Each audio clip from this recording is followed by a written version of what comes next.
जय हिंद साथियों, मैं ओपी शर्मा आज आपके सामने एक सर्किल वाला टॉपिक लेकर के आया हूँ।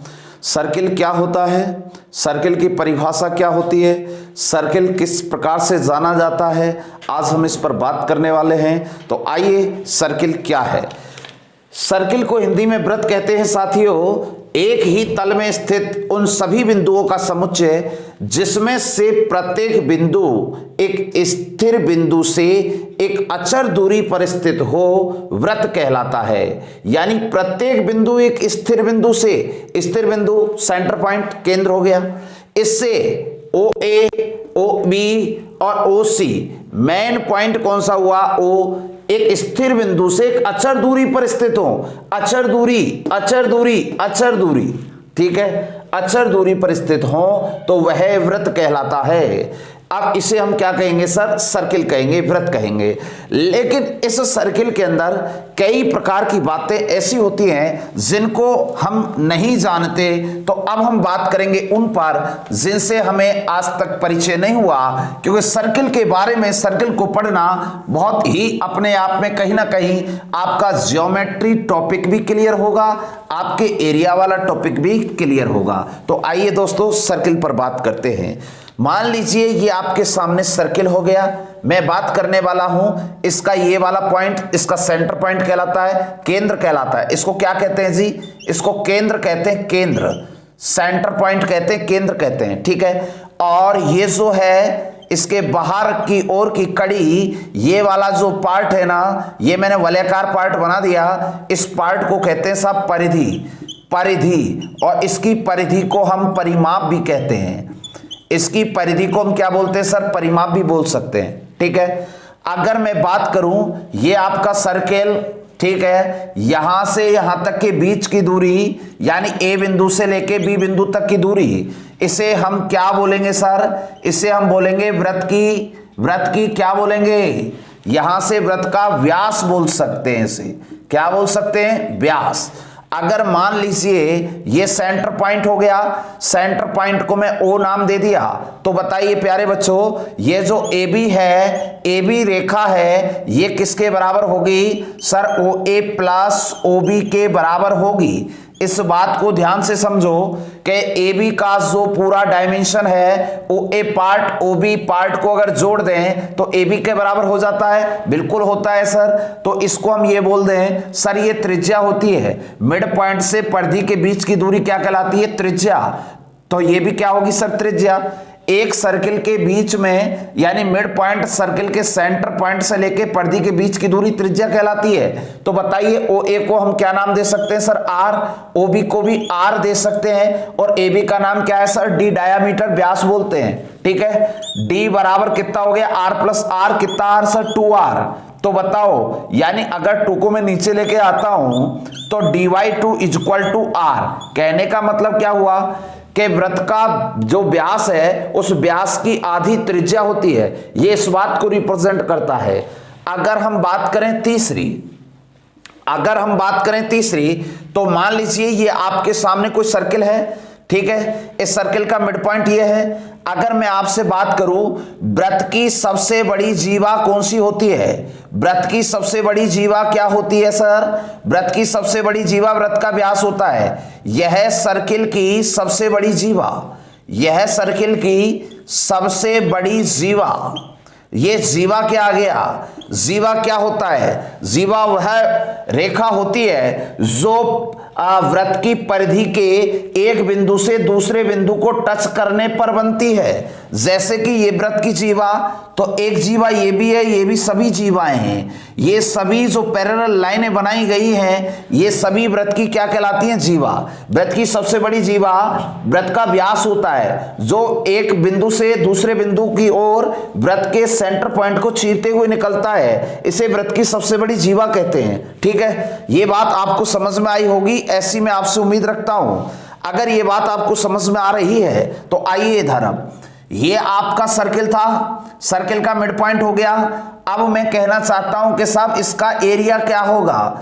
अगर इसके एरिया की बात करें, इसके क्षेत्रफल की बात करें, तो प्यारे बच्चों इसका जो क्षेत्रफल होता है वो होता है पाई आर स्क्वायर।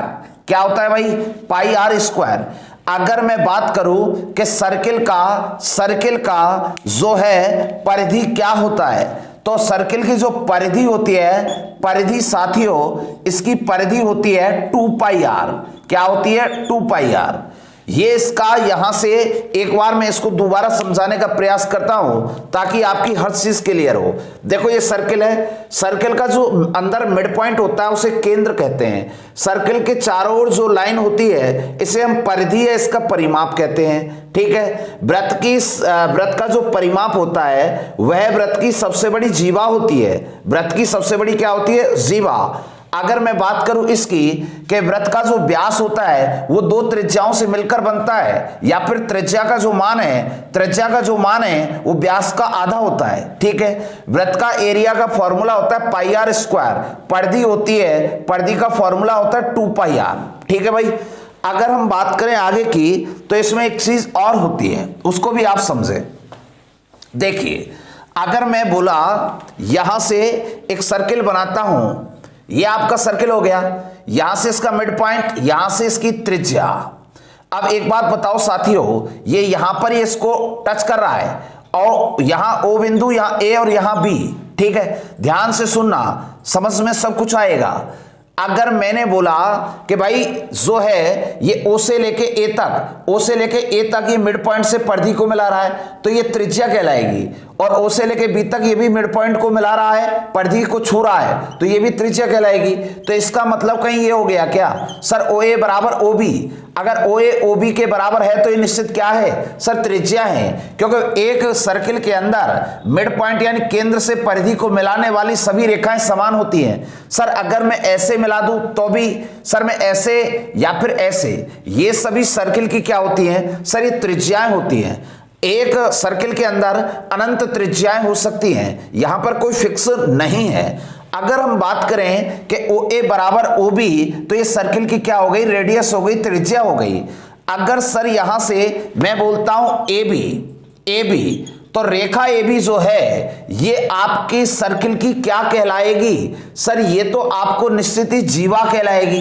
क्या कहलाएगी, जीवा। लेकिन अगर मैं काश ऐसे बोल दूं सर ए बी, तो ये क्या कहलाएगा सर, ये चाप ए बी कहलाएगा, ये चाप ए बी कहलाएगा, और ये जीवा ए बी कहलाएगी। ये जीवा है और ये चाप है। ये वाला तो चाप कहलाता है साथियों, और ये वाली जो सीधी लाइन है वो यहां से जीवा कहलाती है। तो बताइए सर्किल की सबसे बड़ी जीवा कौन सी होती है, वृत्त का व्यास ही वृत्त की सबसे बड़ी जीवा होती है। ठीक है, आइए अब हम बढ़ते हैं आगे की ओर। अगर हम इस सर्किल में देखा जाए तो इसके अगर हम दो पार्ट कर दें तो सर्किल दो भागों में बट जाएगा। सर्किल का अगर पार्ट करते हैं तो सर्किल दो भागों में बट जाएगा। तो कैसे बटेगा, देखो भाई सुनो, ये आपका वृत्त हो गया, ठीक है साहब, बिल्कुल सही है। यहां से आपका व्यास हो गया। अब इसको अगर मैं दो पार्टों में बांट देता हूं तो सर्किल ये बन गया, मिड पॉइंट ये हो गया। अच्छा ये बताओ ओ ए और बी, ये दोनों पार्ट कैसे होंगे सर, ओ ए ओ बी सर बराबर होंगे। सर ओ ए बराबर क्या होगा, ओ बी। क्यों बराबर होंगे सर, क्योंकि वृत्त की क्या है ये, त्रिज्या। आर का मतलब क्या है बेटा, त्रिज्या, रेडियस। ठीक है सर, एक बात बताइए, पूरे वृत्त का एरिया होता है पाई आर स्क्वायर, तो जब आधा हो गया तो इसे हम क्या बोल सकते हैं सर, अर्धवृत्त। अर्धवृत्त का एरिया क्या होता है, अर्धवृत्त का एरिया होता है सर, जब पूरे का पाई आर स्क्वायर होता है तो आधे का हाफ हो जाएगा। बिल्कुल सही है सर। अगर हम बात करें इसकी परिधि की, किसकी बात करें, इसकी परिधि, तो इसकी जो परिधि होती है ना वो थोड़ा सा ध्यान से समझना सर। कैसे, पूरे वृत्त की परिधि क्या होती है सर, 2 पाई आर। बिल्कुल सही है, 2 पाई आर का आधा, ये तो पूरे वृत्त की हो गई। लेकिन जब पूरे वृत्त की परिधि को हमने समझा था तो प्यारे बच्चों केवल ये परिधि हमने आधी ये मिली है जो मैंने अभी वलयाकार की है। इसके अलावा इसमें और क्या ऐड हुआ है सर, इसमें ये भी ऐड हुआ है।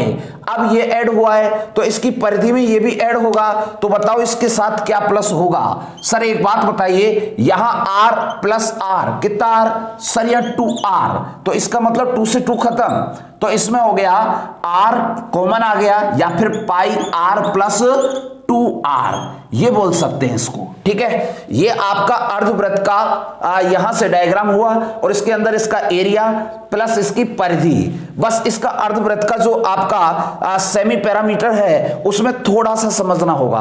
पाई आर प्लस 2r इसका फॉर्मूला होता है। इसको आप ये भी कॉमन करके भी बोल सकते हो, सर r कॉमन आ गया तो पाई प्लस 2, ये ऐसे भी बोल सकते हो आप। ठीक है, चलिए अब हम बढ़ते हैं एक बेहतरीन कॉन्सेप्ट की ओर। अब वो कॉन्सेप्ट क्या होगा साथियों, तो ध्यान से आप समझेंगे, ऐसी हम उम्मीद करते हैं। तो कॉन्सेप्ट क्या है, अब सर्किल को थोड़ा सा ध्यान से देखना, क्योंकि सर्किल के अंदर हम आपके सामने क्या पेश करने जा रहे हैं।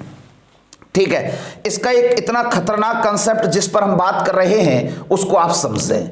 बेटा पहले तो मैं बात करता हूं कि वृत्त में हम एक तो काम में आती है हमारे पास त्रिज्या। क्या काम में आती है सर, त्रिज्या। दूसरा हमें क्या चाहिए सर, परिधि। क्या चाहिए सर, परिधि।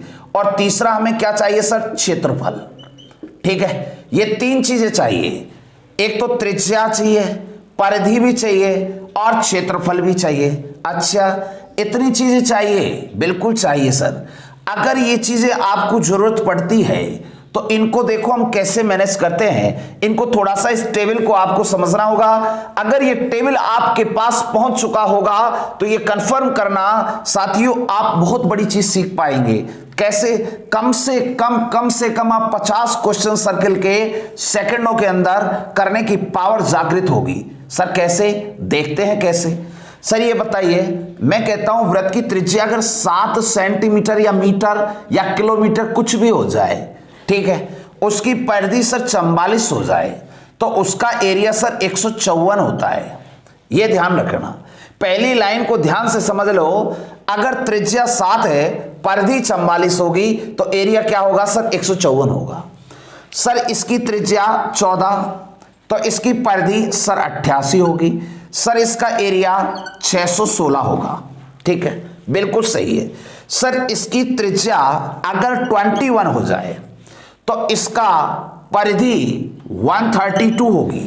ओके, सर इसका एरिया 1386 होगा। बहुत बढ़िया। सर इसकी त्रिज्या 28 हो तो सर इसकी परिधि 176। ओके, सर इसका ये क्षेत्रफल 2464। सर आगे चलो, सर इसकी त्रिज्या 35, सर इसका परिधि 220, सर इसका एरिया 3850। ये टेबल आपकी कंप्लीट होती है साथियों यहां पर। ठीक है, ये टेबल आपकी यहां कंप्लीट होती है।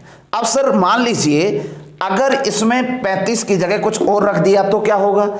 अब लड़के क्वेश्चन कहां से करते हैं, सर ये बताइए 7 की जगह 8 मिल गया तो, 14 की जगह 15 मिल गया तो, 21 की जगह 10.5 मिल गया तो, अगर यहां से रेडियस अलग मिल गई तो क्या होगा। तो भाई देखिए आपके क्वेश्चन का जवाब एक एक आएगा। तो अब आप ध्यान से देखेंगे इस टेबल को किस प्रकार मैनेज किया जाता है और इसे कैसे बनाया जाता है, यह मैं आपके सामने पेश कर रहा हूं। इस बात को आप ध्यान से समझना। ठीक है साथियों, ध्यान से देखो। सबसे पहले से हम बनाना सीखते हैं बेटा 7 का पहाड़ा तो आप जानते ही होंगे। 7 दूनी 14, 7 तिया 21। देखिए ध्यान से समझो, इस बात को मैं यहां से समझा रहा हूं। ये 7 गुणा 2, 7 दूनी 14, 7 तिया 21, 7 चौक 28 और 7 पंजे 35। सर किसका टेबल है, सर 7 का पहाड़ा है। सर ये किसका टेबल है, 44 दूनी 44 तिया 44 चौका 44 पंजे, 44 का टेबल सर बिल्कुल है। सर इधर देखो मल्टीप्लिकेशन 4, मल्टीप्लिकेशन कितना सर, कितना 9। सर मल्टीप्लिकेशन कितना 16। सर मल्टीप्लिकेशन कितना सर 25। सर ऐसा क्या हो रहा है, देखो ध्यान से देखो, ये 2 का वर्ग है, ये 3 का वर्ग है, ये 4 का वर्ग है, ये 5 का वर्ग है। अगर ये आपको टेबल बनाना आ गया तो मैं कह रहा हूं कि सर्किल टॉपिक का आपसे कोई भी क्वेश्चन मिस नहीं होगा। ठीक है, देखिए बेटा ये क्या है, 2 है तो 2 का गुणा यहां तो 2 का गुणा यहां और 2 गुणा 2 कितना 4, बात खत्म। सर 2 का गुणा यहाँ 2 दूनी 4 से गुणा, सर 3 का गुणा यहाँ 3 का गुणा यहाँ 3 3 9 का गुणा, सर 4 का गुणा 4 का गुणा 4 चौका 16 गुणा, सर 5 गुणा 5 यहाँ 25। बात खत्म। दोबारा समझो। सर मैंने क्या समझाया? 7 2 बारी 3 बारी 4 बारी 5 बारी 2 3 4 5 सेम मल्टीपल हो गए। सर इनका जो एरिया होता है ना, इनका वर्गानुपाती होता है। अरे 2 का वर्ग कितना? सर 4। सर 3 का वर्ग कितना? सर 9। सर 4 का वर्ग कितना? सर 16। सर 5 का वर्ग कितना? सर 25। वर्गानुपाती होता है। या फिर ऐसे समझ लो, सर 2 गुणा 2 4 से गुणा किया, 3 गुणा 3 9 से किया, सर 4 गुणा 4 16 से किया, सर 5 गुणा 5 25 से किया। सर ये तो बता दो किससे कर रहे हो? बेटा हमेशा गुणा किससे करना है? 154 से करना है। क्या सर हमें इसको रटना पड़ेगा? भाई एक लाइन तो आपको याद करनी पड़ेगी, 7 44 154। 7 44 154। ऐसा वृत्त जिसकी त्रिज्या 7 हो, उसकी परिधि परिधि उसकी 44 होगी, तो उसका एरिया 154 होगा। सर ये क्वेश्चन किस प्रकार से एग्जाम में पुटअप होते हैं उन पर हम बात करेंगे, लेकिन ये आप टेबल सीख पा रहे हैं या नहीं? अगर ये टेबल आ रहा है तो हर क्वेश्चन का जवाब आपके सामने होगा। ठीक है, अब इस टेबल की आपको ताकत सिखाऊंगा। आप टेबल बनाना सीख चुके हैं। सर मान लीजिए ये आपका यहां पर 35 की जगह अगर आगे इसको चलाएं टेबल को थोड़ा सा, तो आगे क्या होने वाला है? तो ध्यान से देखो साथियों, यहां 42 होगा सर, यहां 44 इंटू क्या होगा? सर 6 होगा। सर यहां क्या होगा? सर यहां 154 मल्टीप्लाई करके देखो क्या होना चाहिए? सर यहां 6 गुणा हुआ, 6 गुणा 6 36, तो गुणा किससे होगा? सर 36 से। वो एरिया किसका आएगा? जिसमें रेडियस 42 होगी उसका एरिया ये होने वाला है। ईटीसी जो भी आए, क्लियर हुआ कि नहीं? सर हुआ। तो इस प्रकार से इस टेबल का अर्थ है। अब क्वेश्चनों का जवाब आपके सामने। एक लड़का यूं करा 7 का ये टेबल क्यों लिया? भाई एक बात बताओ, पाई बराबर क्या होता है बेटा? 22/7 होता है सर, 22/7 होता है। अगर मैं तुमसे कहूं पाई आर स्क्वायर, ठीक है साहब, तो 22/7। अब आर का मान कुछ ऐसा रखो जो 7 से कट जाए या 7 के पहाड़े में आए। तो 7 से कटने वाले कौन कौन से होते हैं? मल्टीपल। 7 दूनी 14, 7 तिया 21, 7 चौक 28, 7 पंजे 35, 7 6 42, 7 7 49, 7 8 56, 7 9 63, 7 गुणा 10 70। ये सभी 7 के मल्टीपल हैं भाइयों। अगर ये 7 के मल्टीपल यहां रखे जाएं तो वो 7 से आसानी से कटेंगे। सर कटेंगे, इसी कारण हमने 7 का टेबल लिया है। एग्जामिनर भी 7 का टेबल लेता है। सर मान लो त्रिज्या चेंज हो गई तो क्या होगा? कुछ नहीं होगा, फार्मूला लगाना भाई, ये तो आप लगाते ही आए हो। हम जो बता रहे हैं वो आपको एक एक्स्ट्रा चीज बता रहे हैं। अगर आपको यहां से रेडियस दिखाई देती है 7 के मल्टीपल में से, तो सेकंडों के अंदर आंसर होगा, ये मेरा वादा है। ठीक है, चलिए अब ये बात तो हुई ऐसे। अब हम प्यारे बच्चों आपको समझाते हैं कि अगर क्वेश्चन की मैं बात करूं तो एग्जाम में क्वेश्चन कैसे आता है। अब उस पर थोड़ा सा फोकस करते हैं। ठीक है, चलो समझो। एक बात बताओ साथियों, ये कोई सर्किल है, मैंने बोल दिया इस सर्किल की मैंने त्रिज्या बोल दी आपसे 35 सेंटीमीटर। तो बताओ इसकी परिधि क्या होगी? इसकी परिधि क्या होगी? ऐसा वृत्त जिसकी त्रिज्या 35 सेंटीमीटर है तो उसकी परिधि क्या होगी? तो आप तुरंत जवाब दोगे सर 220। ध्यान से देखो, इस कक्षा को जितना आप अच्छे से पढ़ोगे आपको यहां से एरिया ही नहीं, आपको कहीं ना कहीं बहुत चीजें क्लियर होने जा रही हैं साथियों। देखो बेटा 35 जिसकी त्रिज्या है तो उसका जो परिधि है वो क्या होगा? सर 220 होगा। ठीक है सर, ऐसा वृत्त जिसका क्षेत्रफल 1386 है तो उस वृत्त की त्रिज्या क्या होगी? तो इसी के सामने देखो उस वृत्त की त्रिज्या क्या होगी? सर 21 होगी। ऐसा वृत्त जिसकी परिधि 176 सेंटीमीटर हो, जिसकी परिधि 176 सेंटीमीटर हो तो उसकी त्रिज्या क्या होगी? तो उसकी त्रिज्या क्या होगी? सर 28 होगी। अगर मैं बात करूं ऐसा व्रत जिसका क्षेत्रफल 2464 हो, 2464 वर्ग मीटर हो, तो उस व्रत की त्रिज्या क्या होगी? 2464 ये रहा। इस व्रत की त्रिज्या इसके सामने देखो सर क्या होगी? 28 होगी। सर मान लीजिए मैंने ये बोला कि किसी व्रत की त्रिज्या को 3 गुणा कर दिया जाए। किसी व्रत की त्रिज्या को, माना कि 7 है, 7 का 3 गुणा 21 होता है। माना कि किसी व्रत की त्रिज्या को 3 गुणा कर दिया जाए तो उसकी परिधि कितने गुणा हो जाएगी? तो बताइए भाई, परिधि कितने गुणा होगी? जब इसको अगर मैं 3 गुणा कर रहा हूं तो परिधि भी कितना गुणा होगी? सर 3 गुणा ही होगी। अगर यहां 2 गुणा तो परिधि भी 2 गुणा, अगर यहां इसका 4 गुणा तो परिधि भी 4 गुणा, अगर त्रिज्या 7 गुणा तो परिधि भी 7 गुणा। यह ध्यान रखना है, ठीक है। अगर हम बात करें इस प्रकार से कि किसी व्रत की, ध्यान दीजिए साथियों, किसी व्रत की त्रिज्या 7 सेंटीमीटर है। कितना है बेटा? 7 सेंटीमीटर है। और एक दूसरा व्रत जिसकी त्रिज्या 21 सेंटीमीटर हो, ऐसा व्रत जिसकी त्रिज्या 7 सेंटीमीटर हो और एक दूसरा व्रत उसकी त्रिज्या 21 सेंटीमीटर हो, तो बताओ इन दोनों व्रतों के क्षेत्रफलों का अंतर क्या होगा? तो 7 वाले का 154, 21 वाले का 1386, तो इनका एरिया का अंतर पूछ रहा है, क्षेत्रफल का अंतर पूछ रहा है। तो अंतर इसमें से 1386 में से 154 घटा दो, आंसर आएगा कि नहीं आएगा? आएगा सर। तो इस प्रकार के क्वेश्चनों का जवाब आप सेकंडों में दे सकते हो। यह है टेबल का कमाल।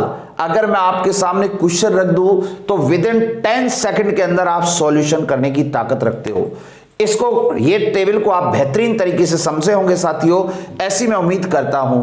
तो इस प्रकार के क्वेश्चन आपके सामने आ सकते हैं और इन्हें आप बार बार कम से कम 10 बार इसको लिखने का प्रैक्टिस करें। अगर ये टेबल आपके प्रैक्टिस में आ गई तो आपको कहीं कुछ भी देखने की जरूरत नहीं पड़ेगी। चाहे साथियों आप ये क्वेश्चन किसी भी बुक में देखें, लेकिन मैं आपको वायदा करता हूं इस बात को कि इस टेबल से आप बहुत क्वेश्चन सॉल्व करने वाले हो। ये आपके लिए रामबाण सिद्ध होने वाली टेबल है, ठीक है। तब तक के लिए धन्यवाद, मिलते हैं अगली कक्षा में।